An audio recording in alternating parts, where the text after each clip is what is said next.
میرے نبی کے آخری جملہ ہے خطبہ عرفات کا، سنو وَلَا تُصَوِّدُوا وَجْهِي يَوْمَ الْقِيَامَةِ، قیامت کے دن مجھے شرمندہ نہ کرنا اللہ کے سامنے۔ بہنوں کو حق ادا کرنا ہے ماں باپ کی وراثت کا، بیٹیوں کو حق دینا ہے اپنی وراثت کا۔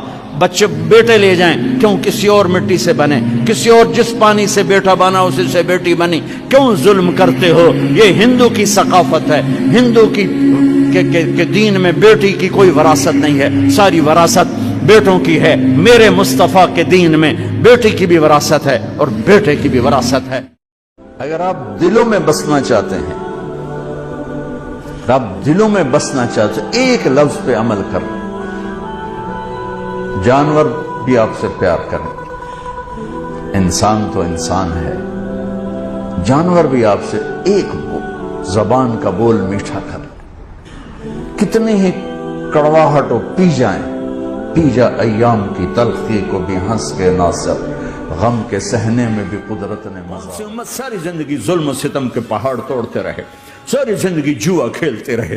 آپ تو کہتے دفع ہو جاؤ، میری نظروں سے دور ہو جاؤ، نہ تمہیں میری عزت کا خیال نہ میری نسل کی قربانیوں کا خیال، میرے معصوم بچے نیزوں پہ جھڑ کے اس کے دین کی تم چند پونڈوں پہ کیا ظلم ڈھا کے آئے ہو، دفع ہو جاؤ یا اللہ انہیں جہنم میں ڈال۔ یہ کہنے کا موقع تھا، میں قربان جاؤں اس نبی رحمت، اس کامل اکمل نبی پر، اس ہادی رہبر پر میں کہاں سے؟ اللہ کو سب سے زیادہ اپنی تعریف پسند ہے، اس لیے قرآن کی پہلی سطر میں کہا الحمدللہ۔ کس کا کلام ہے؟ اللہ کا۔ کون لایا؟ جبریل۔ کن کے پاس لایا؟ ہمارے نبی پاک صلی اللہ علیہ وسلم۔ کس لیے لایا؟ کہ ہمیں زندگی کا انجام سمجھا۔ میری زندگی میں صرف ایک چیز تھی جس نے مجھے سہارا دیا، وہ صبر تھا۔ میں کبھی جواب نہیں دیا۔ جب مجھے شہرت ملی تو مجھ پہ الزامات کی بوچھاڑ ہو گئی، تو میں نے چپ ساتھ لیا۔ پی جا ایام کی تلخی کو بھی ہنس کے ناصر، غم کو سہنے میں بھی قدرت نے مزہ رکھا۔ میرے آپ کے چولی پھیلا کے کھڑے، یا میری امت کو، یا اللہ میری امت کو۔ کون سی امت جو ساری زندگی شرابیں بیچتے رہے، جوئے کھیلتے رہے، زنا کرتے رہے، سود کھاتے رہے، جھوٹ بولتے، چوریاں کرتے رہے، ڈاکے مارتے۔ میرا نبی کہہ رہا ہے میری امت کو بچا لے، میری امت کو بچا۔ اس سے پیار نہ کرے تو اور کس سے کرے؟ میرا نبی کون تھا، کیا تھا؟ کبھی سنتے ہی نہیں ہمارے نبی کون تھے، کیا تھے۔ تو راہبری کا حق لے کر تو وہ تشریف لائے تھے جنہوں نے سچائی سکھائی، دیانتداری سکھائی، محبت سکھائی، حیا کو سکھایا، پاک دامنیوں کو سکھایا، سخاوت کو سکھایا۔ اللہ سے رزق حلال مانگو، غلط طریقوں سے نہ کماؤ، حلال طریقے سے کماؤ۔ ایک نسخہ بتاتا ہوں، میرا نہیں میرے نبی کا۔ ایک صحابی آئے، یا رسول اللہ روٹی کی بڑی تنگی ہے، رزق کی تنگی ہے، کوئی وظیفہ بتائیں۔ سنو سنو بچوں، جوانوں، بوڑھوں، میرے نبی نے فرمایا ادم علی الطہارہ یوسع علیک رزقک، باوضو رہا کر، اللہ تیری روزی بڑھا دے۔ اے میرے رب، بس ہمیں ایک تیری رحمت کی آس ہے اور ایک تیرے حبیب کے فرمان کی آس ہے۔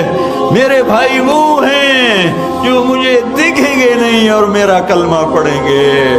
ہم نے نہیں دیکھا تیرے حبیب کو، ہم نے نہیں دیکھا قرآن اترتے کو، ہم نے تو چاروں طرف ننگی ننگ دیکھا ہے، چاروں طرف گناہوں کی منڈیاں آباد دیکھی ہیں۔ یا اللہ تیرے حبیب نے ہمیں بھائی کہا تھا، تو نے تو اپنے نبی سے وعدہ کیا تھا تجھے تیری امت کے بارے میں خوش کر دوں گا۔ میں اپنی بیوی سے وفا کروں گا، اس کو عزت دوں گا جو میری نسل کو پیدا کرنے والی ہے، میں اسے اپنے آنکھوں کا سرما بناؤں گا۔ میرے نبی نے فرمایا کمینہ آدمی بیوی کو ذلیل کرتا ہے اور عزت دار آدمی بیوی کو عزت دیتا ہے، اور میں کمینہ بن کے نہیں رہوں گا، میں عزت دار بن کے رہوں گا۔ فرمایا تمہیں الفاظ سنا دیتا ہوں، یغلبن الکریم ویغلبہن اللئیم لأن اکون کریما مغلوبا احب علی من ان اکون لئیمن غالبا، عزت دار شریف آدمی بیوی کو عزت دیتا ہے، اس سے آگے رکھتا ہے۔ اس کا مطلب یہ نہیں کہ اس کے نیچے لگ گیا ہے، لوگ کہیں گے بیوی کے نیچے لگ گیا ہے، یہ عزت والا میرے نبی کا سرٹیفکیٹ ہے۔ اور کمینہ انسان اور ذلیل انسان اور بے غیرت انسان اپنی بیویوں کو ذلیل کر کے رکھتے ہیں۔ اللہ سے دور ہوں گے جتنا ہم اللہ کے نبی سے دور ہوں گے، ہم منزل کھو دیں گے، ہم راستے سے بھٹک جائیں گے۔ نہ ہمارے اندر کی دنیا آباد ہوگی، نہ باہر کی دنیا آباد ہوگی۔ 100 بار چمن مہکا، 100 بار بہار آئی، دنیا کی وہی رونق، دل کی وہی تنہائی۔ میرے نبی نے کہا علی طلاق سے بچنا، جب طلاق دی جاتی ہے اللہ کا عرش کانپ اٹھتا ہے کہ فیملی ٹوٹ جاتی ہے، نسل خراب اور برباد ہو جاتی۔ اس لیے آپ کو ہاتھ جوڑ کے کہتا ہوں، ایک دوسرے کو برداشت کرنا سیکھو، ایک دوسرے کو معاف کرنا سیکھو، ایک دوسرے کو درگزر کرنا سیکھو۔ اللہ کے واسطے یہ زبان جو منہ میں ڈالی ہوئی ہے، اس زبان کو قابو کر لو۔ یہ زبان اگر آپ کے ہاتھ میں ہے، آپ کا گھر آپ کے ہاتھ میں ہے۔ کچھ نہ دو کسی کو، لیکن میٹھا بول دے دو تو وہ راضی ہو جاتا۔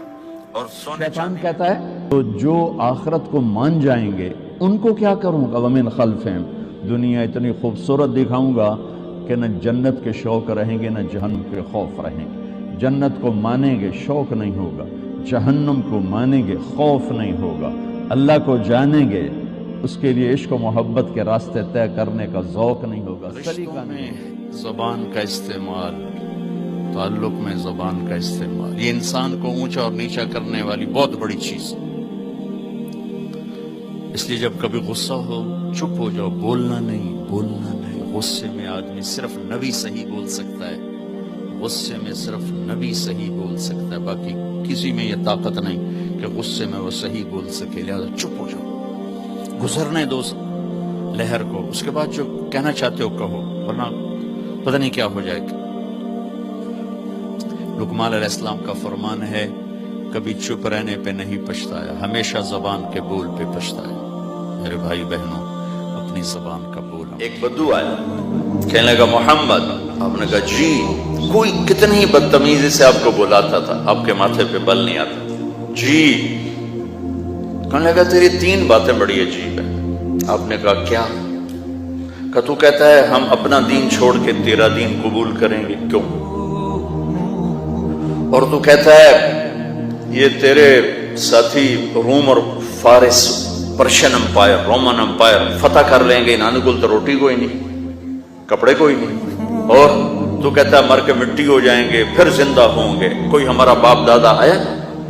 کوئی آیا آج تک ان میں سے؟ تو آپ نے بہت مسکرا کے فرمایا لعل الحیات تطول بک، مجھے لگتا ہے تیری زندگی لمبی ہوگی اور تو دیکھے گا سارا عرب میرا کلمہ نہیں جہنم کی آگ بھڑکائی جائے گی۔ زانی شرابی طوائف سے جہنم کی آگ نہیں بھڑکے گی، جہنم کی آگ کا پہلا ایندھن وہ عالم ہوگا جس نے اپنا علم بیچ دیا چند ٹکوں کے پیچھے جو بک گئے۔ کسی کو برا کہنا یہ اپنے برا ہونے کی پہلی نشانی ہے۔ میرے نبی نے فرمایا کسی کے برا ہونے کے لیے یہی کافی ہے کہ دوسرے کو برا کہے۔ ہمارے یہاں ہوتا ہے نا کم بچے خوشحال کرانا، میں کہتا ہوں نیک بچے خوشحال کرانا۔ ایک ہی بیٹا ہو نافرمان ہو اس گھر میں خوشی آئے گی، اور 10 بچے ہوں اور فرما بردار ہوں کتنی خوشی ہوگی۔ کم بچے خوشحال کرانا نہیں، نیک بچے خوشحال کرانا۔ چھوٹا خاندان زندگی آسان ہے، سارے دونوں بیوقوف بنا رہے ہیں۔ چھوٹے خاندان سے زندگی آسان نہیں ہوتی، نیک خاندان زندگی آسان۔ ہم نے داؤد کو سلیمان عطا کیے، بہت خوب بندے تھے اور وہ اللہ کی طرف بہت رجوع کرنے والے تھے۔ جب ان کے سامنے شام کو اصیل گھوڑے پیش کیے گئے تو کہنے لگے کہ میں نے اپنے پروردگار کی یاد سے غافل ہو کر مال کی محبت اختیار کی، یہاں تک کہ آفتاب پردے میں چھپ گیا۔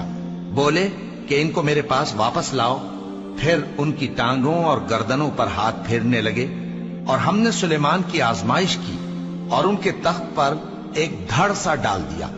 پھر انہوں نے اللہ کی طرف رجوع کی اور دعا کی کہ اے پروردگار مجھے معاف فرما اور مجھ کو ایسی بادشاہی عطا فرما کہ میرے بعد کسی کو شایع نہ ہو، بے شک تو سب کچھ عطا فرمانے والا ہے۔ پھر ہم نے ہوا کو ان کے زیر فرمان کر دیا کہ جہاں وہ پہنچنا چاہتے ان کے حکم سے نرم نرم چلنے لگتی، اور جنوں کو بھی ان کے زیر فرمان کیا۔ یہ سب عمارتیں بنانے والے اور غوطہ مارنے والے تھے، اور کچھ دوسروں